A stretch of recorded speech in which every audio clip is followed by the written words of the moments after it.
Jal. Yo lala. Jal. Ini tuh handphone kenapa ini aku nggak bisa masuk sini loh. Lihat. Kenapa sih lah?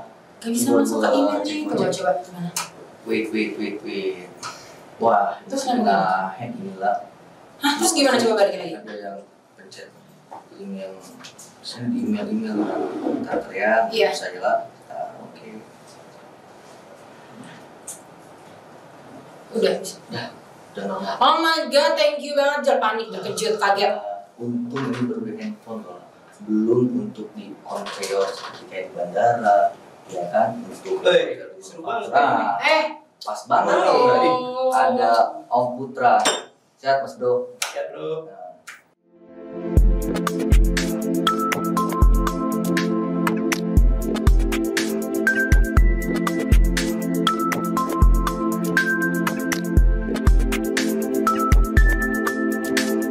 Ini expertnya nih. Untuk Gimana nih? Tadi udah ngomongin conveyor. Iya. Apa sih? Lagi ngobrol apa? Itu. Tadi handphone tiba-tiba kayak mau ada yang nyusup gitu. Kayak ke hack pun. Ya kan kayak kemarin waktu kita pernah jalan tuh. Ya kan di bandara, cash yang di bandara untuk conveyor, terus ada beberapa manufaktur juga. Conveyor yang kan. buat bagasi Iya, gitu ya. itu kan kalau mati kan krusial tuh. Iya. Nah coba dong tuh, lu kan lebih expertnya nih, Kenapa sih? ya kan? Jelasin sedikit dong. Mengenai case kemarin itu, ya saya sempat itu baca ya. Karena secara sistem kerjanya itu bisa dilakukan secara pusat ya. Dan komunikasi datanya juga bisa melalui jaringan internet. Nah, ada kemungkinan ada penyusup di sistem otomasinya atau jaringan sendiri, atau bisa jadi di perangkatnya sendiri yang terserang malware atau virus, sehingga menyebabkan sistem dari conveyor tersebut jadi malfunction. Saya rasa kayak gitu sih kemungkinan ya, tapi detailnya pasti ya kita juga nggak tahu seperti apa di situ. Itu kan krusial banget ya Put ya. Benar. Kalau buat untuk manufaktur oke lah, kalau untuk personal ini nggak terlalu merugikan, tapi kalau Iya. untuk manufaktur Ambil kan, sendiri. iya. Kayak Lala kayak ini untung Kalau gua bisa company sedikit kan, kita. Kalau iya. company kita berbasis perusahaan yang kalau misalkan rusak di conveyor ataupun di mesin PLC, di mesin produksinya, stop produksi itu akan berpengaruh banget ke KPI. Benar sekali sih. Dan itu jangankan kita ngomongin berjam-jam ya. Iya. Ngomongin detik aja itu kerugiannya udah luar biasa untuk satu perusahaan. Pencegahannya gimana sih tuh? Untuk pencegahan biar enggak kena si hack ini, apakah pencegahannya? Terus nanti kalau misalkan udah terjadi nih, kita harus ngapain ya kan? Coba dong, mau tahu gitu sedikit penjelasan. Boleh, sebenarnya sih gini ya, secara pengamanan jaringan itu kalau boleh saya kelompokkan sebenarnya terbagi jadi dua. Pertama, pengamanan dari sisi eksternal, yang Eksternal. kedua dari sisi internal. Oke. Nah, untuk pengamanan sisi internal eksternal ini sendiri, salah satu pencegahan yang bisa kita lakukan yaitu dengan menerapkan atau mengimplementasikan salah satu produk namanya firewall. Firewall. Ya, pernah dengar nggak firewall? Firewall pernah. Nah, Firewall firewall ini, pelindung kayak gitu ya, firewall ya. nah, firewall ini sendiri fungsinya itu mengamankan traffic data dari luar perusahaan menuju ke internal perusahaan. Oke, sebaliknya dari luar ya. Nah, juga sebaliknya. Nah, dari di sana kita bisa mengamankan data-data tersebut. Nah, apalagi saat sekarang nih trennya dengan transformasi digital. Betul, apalagi masih zaman pandemi ini kan transformasi digital tuh sangat digembor-gembor banget nih. Nah, Selama pandemi digital, jadi yang lalu-lalu Semua online sekarang. iya, apalagi semua udah Nggak ada. online semuanya. Nggak ada orang yang keluar. Lebih riskan lagi ya. nah, betul. Nah, itu kan dengan transformasi digital ini kan memunculkan beberapa teknologi nih. Contohnya ada cloud computing, Oke. ada artificial intelligence atau AI, ada Internet of Things, Oke, ada cloud server juga. Oke. Nah, ini semua perangkat ini kan terhubung ke jaringan atau ke internet. Nah, dengan terhubung ke internet, ini salah satu celah dari orang-orang yang tidak bertanggung jawab, boleh katakan hacker lah, dia bisa berusaha untuk mencuri atau mengambil data-data perusahaan ini dengan tujuan untuk mengambil keuntungan dari mereka sendiri. Salah satunya bisa data-data tersebut dijual atau dieksploitasi misalnya, atau juga bisa dikunci atau dienkripsi sama si hackernya ini. Nah, ini pernah terjadi seperti case WannaCry yang terjadi pada tahun 2017 lalu. Nah, ini si hackernya ini dia menginjek si endpoint tersebut, lalu dienkripsi sama dia, sehingga dia minta imbalan apabila dia si user ini buka lagi baru bayar dulu gitu ya. Tuh, itulah lah. Jelas nggak lah? Untuk Lalu? handphone. Iya. Lalu kalau misalnya dari sisi operator, Ya, gitu, itu kan mesin perlu diamanin. Ya, betul sekali. Itu gimana tuh? Tadi Putra bilang dari eksternal ya. Nah, dari segi internalnya sendiri itu gimana buat ngamanin biar ya kita kan nggak tahu ya kan. Dari luar mungkin gampang, tapi di dalamnya ada duri di dalam daging ternyata. Udang di balik batu. Bukan beribawan kan. Kopi dulu. Santai. Kopi dulu seruput dulu lah. Siap-siap kopi bro. Kalah kan kopi? Enggak. Sebenarnya gini ya, saya tambahkan dulu di sisi eksternal tadi ya. Oke. Saya itu sebelum kita masuk internal, kita masuk ke eksternal dulu. Salah satu firewall yang mumpuni ya pada saat sekarang ini untuk bisa untuk mengamankan jaringan ini, salah satu produknya ada namanya Fortinet. Nah, dengan produk ini dia ada Fortinet dengan produknya namanya FortiGate. Nah, ini secara Gartner si Fortinet ini sendiri dia udah di posisi leader. Artinya dengan dia setelah posisi leader, artinya si produk ini secara performance, kapasitas dan kapabilitasnya sudah sangat mumpuni nih untuk mengamankan jaringan perusahaan. Gitu. Berarti termasuk salah satu trendsetter juga di dunia ya untuk Betul, betul. Nah, beberapa fitur dari si Fortinet ini sendiri pernah dengar nggak? Pernah, cuman belum samar-samar. Coba lebih detailnya gimana? Sebenarnya sih gini ya, produknya secara fiturnya yang pertama si FortiGate ini dia ada produknya fitur pertama yaitu web filtering. Web filtering. Ya, di sini si FortiGate ini bisa melakukan policy website apa saja yang boleh diakses oleh user yang terkoneksi ke jaringan. Dan begitu juga website yang tidak boleh diakses dalam satu jaringan. Jadi seringnya ada blok-bloknya gitu ya. Kalau misalnya nggak boleh berarti nggak bisa dilanjutin, dan boleh lanjutin gitu ya. Nah, itu semua datanya tersebut, blok itu bisa disimpan di FortiGate juga loh. Nah, yang kedua dia ada antivirus. Antivirus di sini si FortiGate ini secara signature antivirusnya dia selalu up to date. Nah, dengan selalu up to date, apabila ada virus atau malware yang baru, itu lebih cepat dikenali dan diamankan sama si FortiGate ini. Gitu. Nah, yang ketiga ada namanya si IPS, Intrusion Prevention System. Ini merupakan software ya untuk pencegahan yang tadinya penyusup. Yang kita bicara mengenai bandara tadi itu, kemungkinan ada penyusup ini salah satu fiturnya. IPS ini. IPS ini salah satu software untuk pencegahan penyusup dalam suatu jaringan. Nah, dia si IPS ini sendiri, dia bekerjasama dengan nama fiturnya IDS, Intrusion Detection System. Jadi dengan keduanya ini bekerjasama untuk mendeteksi dan memproteksi apabila ada penyusup dalam suatu jaringan. Gitu. Itu sih berempat atau 5. Nah, selanjutnya ada namanya sih Advanced Malware Protection. Nah, ini lebih canggih lagi nih. Advanced paling tinggi lah ya. Malware Protection. Nah, ini istilahnya generasi antivirus service. Advanced dari antivirus service-nya dia berkombinasi dengan si FortiSandbox yang terhubung secara cloud. Nah, ini dia bisa menangani malware dalam serangan yang lebih deep lah. Lebih dalam ya benar.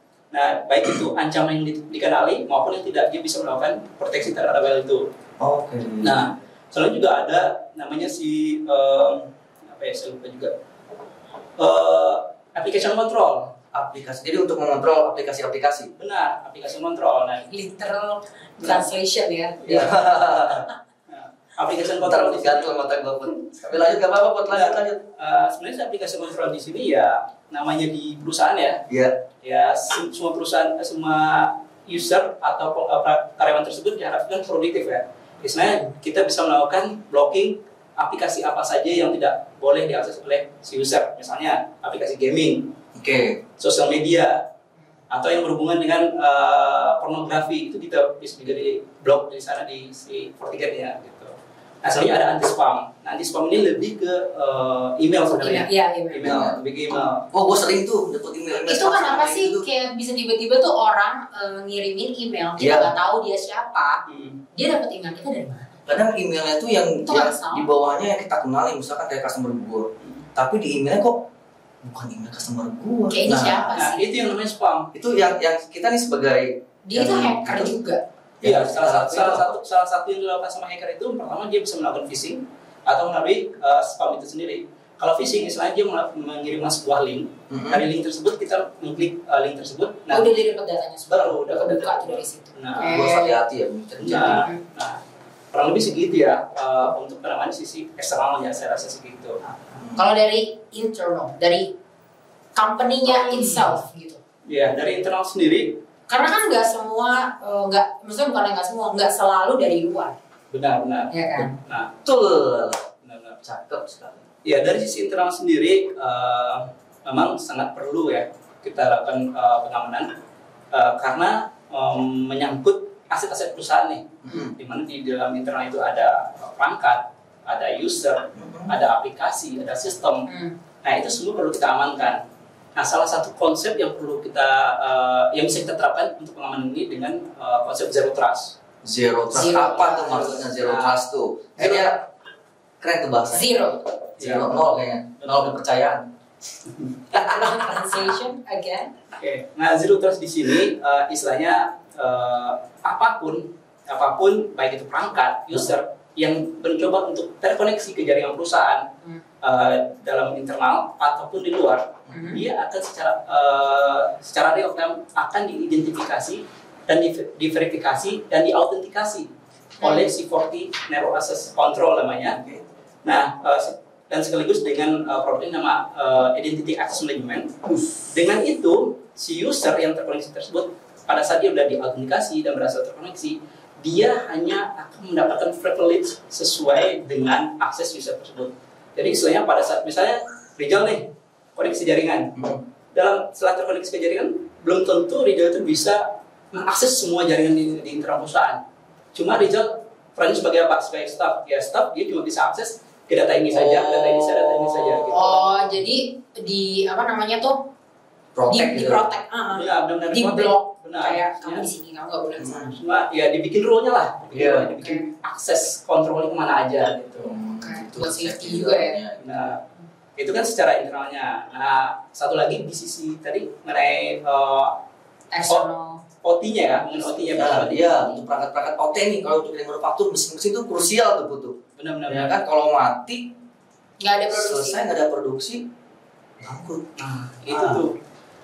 Si 40 sendiri dia juga ada salah satu fitur namanya 40 EDR.